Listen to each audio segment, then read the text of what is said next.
Ethan hated the cellar. It smelled like wet dirt, the light bulb flickered as though it were alive, and the stairs groaned beneath his weight like they wanted him to fall through into the dark. But tonight, his mom sent him down for a jar of spaghetti sauce.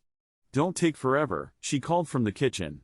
Ethan groaned, grabbed the pull chain, and stepped into the damp blackness of the cellar. The shelves stretched along the wall, stacked with dusty jars.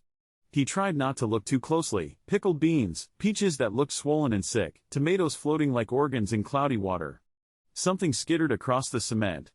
Ethan froze, every hair on his arms lifting. Nothing there, he told himself. Maybe just a mouse. Then he saw it. A spider, huge, black, thick with wiry hair. Its legs spanned nearly half the jar it clung to, curling protectively around the glass. Its eyes glistened like beads of oil in the bulb's stuttering glow. Ethan's stomach flipped. He forced a shaky grin. "You stay there, I'll just get this jar."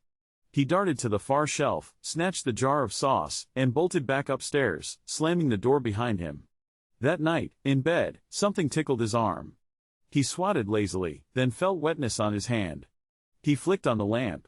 3 small spiders scattered across his blanket. Ethan's chest squeezed tight. He leapt up, shaking his sheets. His window was shut. His door was shut. How had they gotten in? The next morning, he begged his mom to call an exterminator. She sighed, distracted.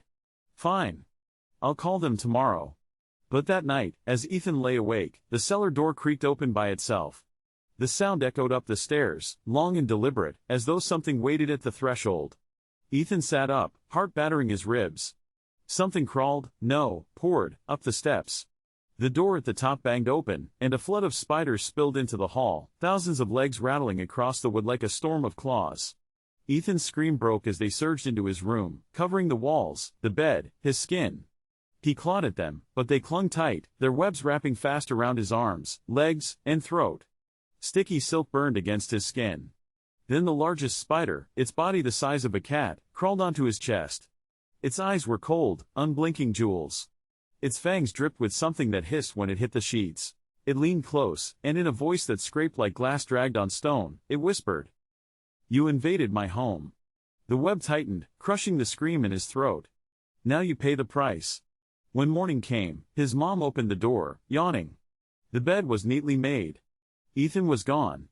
But in the corner of the ceiling, a new spider hung in its web, its swollen body still, its 8 eyes glistening. And if you looked close enough, they were human.